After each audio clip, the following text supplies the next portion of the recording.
अस्सलाम वालेकुम नाज़रीन, कैसे हैं आप? उम्मीद है आप सब ठीक होंगे। अल्लाह ताला हम सब पर अपना करम और फजल बनाए रखे, आमीन सुम्मा आमीन।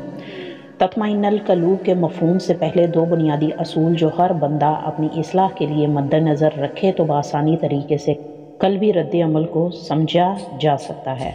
यानी क़ल्ब पर ज़ंग किस हालत में लगता है, इसको समझने से काफ़ी हद तक बंदे को आसानी महसूस होने लगती है कि आपका दिल का मैलान किस नुक्ते की अक्कासी करवाता है। सलामती वाला क़ल्ब, मुतमईन क़ल्ब क्या है? इस चैनल पर पिछली कुछ वीडियो यानी सालिकीन का मार्फत का सफ़र क्या है, कहाँ से शुरू होता है, इसमें आप सबको शरीयत, तरीक़त, हकीकत, मार्फत के बारे में बताया गया है। इन तमाम वीडियो में नफ्स की इस्लाह के असूलों को मद्देनज़र रखकर अपनी ज़िंदगियों में शामिल करते जाना है और अमल में ढालते जाना है ताकि नफ्स तैयार हो सके। यानी अल्लाह के होने को ख़ुद पर ऐसे मुसल्लत कर लिया जाए कि किसी और के होने का सवाल ही ना पैदा हो। अपने मतलब को छोड़कर अल्लाह की तलब को ख़ुद पर ऐसे मुसल्लत कर लिया जाए कि कोई तलब बाकी ना रहे। अपने मकसूद के हसूल के लिए इन कानून और अहकामात को ऐसे नाफिज कर लिया जाए कि अल्लाह के सिवा कोई और दुनियावी मकसद आपको कमज़ोर न कर सके। राइट, ये सब हासिल करने के लिए आपका किया हर अमल अल्लाह ही है, अल्लाह ही मतलूब है, अल्लाह ही मकसद हयात है। जो अल्लाह की मर्ज़ी वो मेरी मर्ज़ी, जो अल्लाह की रज़ा वो मेरी रज़ा, ये नफ्स का ताबे होने का मकाम है। इसके बाद इंसान के जज्बात में छुपी आलाइशों को बाहर निकालने की बारी आती है और इसके लिए बंदे को अपने जज्बात कुर्बान करना पड़ते हैं। यहाँ से पहचान के सफ़र का पहला दौरानिया शुरू होता है। कहते हैं कोई भी बंदा अपने जिस्म पर लगी चोट, दर्द को बर्दाश्त कर लेता है, पर जज्बात के टूटने का दर्द, तकलीफ़ को बड़े दिल वाला ही बर्दाश्त कर सकता है, क्योंकि आपके जज्बात कभी भी जिस्मानी मशागिल के दौरान आपके सामने नहीं आते, बल्कि तन्हाई में ज़्यादा सर उठाने लगते हैं और आपके सामने आते हैं। आपके जज्बात की कैफियत का अंदाज़ा आपको तन्हाई में ज़्यादा होता है निस्बतन जब आप अपनी जिस्मानी सरगर्मियों में मशगूल होते हैं। कोई घर के काम कर रहे हों, कोई ऑफिस के काम कर रहे हों या किसी दोस्त से बातचीत चल रही हो, उस दौरान आपके जज्बात आपके सामने आकर खड़े नहीं होते और ये तब आते हैं जब आपको तन्हाई मुयस्सर आती है। जो कुछ आप पूरे दिन में 24 घंटों में बंदा करता है वो सारा का सारा मवाद आपके असाब में जमा हो जाता है, जज्बात की सूरत में बदल जाता है और ये जज्बात रात को नींद उड़ाने के लिए काफ़ी होते हैं और या फिर रात को मुतमईन नींद के साथ ख्वाब दिखाने के लिए काफ़ी होते हैं। ये बात काबिल गौर है कि बंदा जिस भी माहौल में उठता बैठता खाता पीता है, ये जज्बात उसी माहौल से जन्म लेते हैं। बस इसका एक लेआउट आपके दिमाग के अंदर एक ब्लूप्रिंट की सूरत में जमा होता रहता है।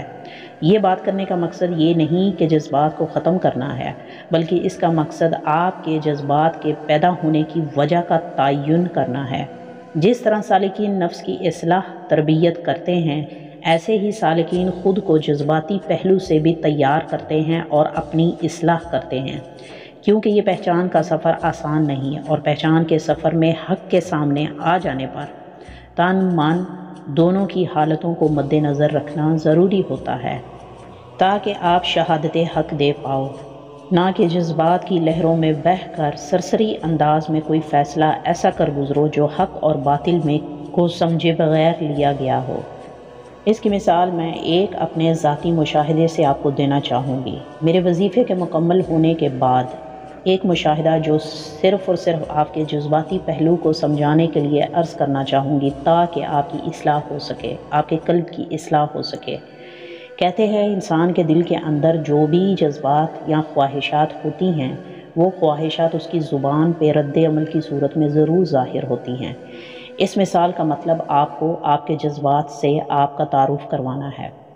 वजीफ़े के बाद कुछ ऐसा मुशाहिदा मुझे हुआ कि एक शख्स मेरे पास आता है जिसकी आंखें सब्ज़ ज़मुर्द के जैसी लगती हैं, लिबास में हज़ारों की तादाद में सुराख मौजूद होते हैं। मंज़र कुछ ऐसे शुरू होता है। पहली नज़र उस शख्स की आँख के कॉर्निया से शुरू होती है। आहिस्ता आहिस्ता वो आँख का कॉर्निया दूर जाता जाता है और एक लंबा कदो कामत वाला मजबूत तरीन शख्स उसके पूरे वजूद का ज़ाहिर हो जाता है। गौर करने पर लिबास में हज़ारों से ज़्यादा सुराखों पर नज़र जाती है।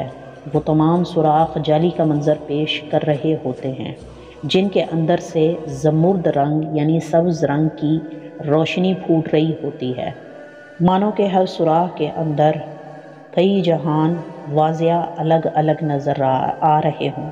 بس قریب ہونے کی دیر تھی کہ مانو میرا وجود کسی ایک جگہ سے داخل ہوتا اور کسی دوسری جگہ سے نکلتا۔ معلوم نہیں اس معاملے کو ہونے کے لیے کتنا وقت درکار ہوتا۔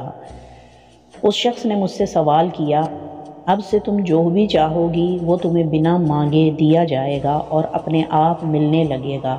اور میرا جواب اندر کی آواز سے رہنمائی کے ساتھ، جیسے کوئی میرے کانوں کے پاس آ کے مجھے بتا رہا ہو کہ مجھے کیا بولنا ہے، اور میرا جواب اس کے مد نظر یہ تھا کہ مجھے کچھ نہیں چاہیے، مجھے بس اللہ کے پاس جانا ہے۔ کیا تم مجھے اللہ کے پاس لے جا سکتے ہو؟ جواب کی صورت میں اس کا جواب تھا، نہیں، ہم اللہ کے پاس نہیں جا سکتے، اور منظر ایک دم سے ختم ہو جاتا ہے۔ اس منظر کو دیکھ لینے کے بعد بیداری اچانک سے ہوتی ہے۔ صبح 8:45 کا ٹائم تھا، جسم میں کرنٹ کی سی کیفیت، دل کی دھڑکن بالکل نارمل، ناف کے نچلے حصے پر جدوجہد کی سی فیلنگ تھی، زبان پر الفاظ اللہ جی، آنکھوں میں آنسو۔ اس مشاہدے کا مطلب میرے لیے تھا، آپ کو صرف یہ بتانا تھا کہ جذبات کی مضبوطی آپ کو اندر سے کمزور ہونے نہیں دیتی، چاہے آپ حالت بیداری میں ہوں اور یا پھر غیر بیداری حالت میں ہوں۔ کسی بھی انسان کے جذبات کی مضبوطی کا تعلق تربیت میں خاص نقطہ ہے جو کافی حد تک مددگار ہوتا ہے۔ قرآن میں اللہ فرماتا ہے، اس دن کوئی نفس کسی دوسرے کا بوجھ نہیں اٹھائے گا، یعنی اکیلے آئے ہیں، اکیلے جانا ہے۔ مرنے سے بڑھ کے اور کیا ہو سکتا ہے؟ جس کا فائدہ یہ ہوتا ہے کہ کسی پر امید لگائی ہی نہیں جاتی، یعنی جذبات کی زد میں آ کر کسی بھی انسان سے بے مطلب یا با مطلب امید لگانے کی نوبت ہی نہیں آتی۔ جذباتی طور پر مضبوط انسان وعدے بھی وہی کرتا ہے جو وہ وفا کر پائے، ورنہ وہ وعدے بھی نہیں کرتا، یعنی وعدہ خلافی بھی نہیں کرتا۔ نتیجہ جذبات میں انتشار پیدا ہی نہیں ہوتا، جذبات حلیم تباہ ہونے لگتے ہیں۔ کہتے ہیں جس انسان کو اپنی خواہشات پر قابو ہوتا ہے، ایسے انسان کا کردار بہت مضبوط ہوتا ہے، اور جذبات پر قابو رکھنے والا انسان ریاکاری سے بہت حد تک بچ جاتا ہے۔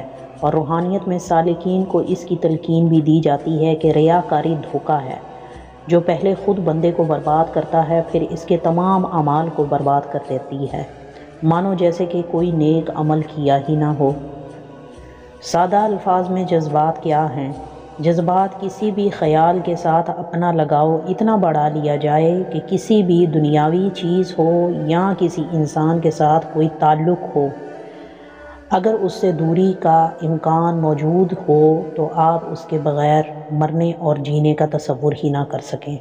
ان تمام جذبات کی پریکٹس، تربیت اور اس کو مضبوطی میں لے کے آنا، یہ بھی سالکین کا اہم کام ہوتا ہے، اور ان تمام جذبات کا تعلق باطن میں دل کے ساتھ ہے۔ اس دل کو مضبوط کرنا پہچان کا پہلا دورانیہ ہے۔ اگلی ویڈیو میں ہم حقیقت اور پہچان کے 2 دروازوں کی بات کریں گے جو روحانیت کے اس سفر میں کافی حد تک مددگار ثابت ہوں گے، جو تصوف میں سفر روحانیت پر چلنے والوں کے لیے بہت ہی ضروری ہے، اور ساتھ میں ہم بات کریں گے بسم اللہ کی گہرائی کے اوپر۔ میں امید کرتی ہوں ہمیشہ کی طرح آج کی ویڈیو کا ٹاپک بھی آپ کو پسند آیا ہوگا۔ ملتے ہیں اگلی ویڈیو میں نئے ٹاپک کے ساتھ، تب تک کے لیے آپ سے اجازت چاہوں گی۔ اپنا خیال رکھیے گا، دعا میں یاد رکھیے گا۔ ٹیک کیئر، اللہ حافظ۔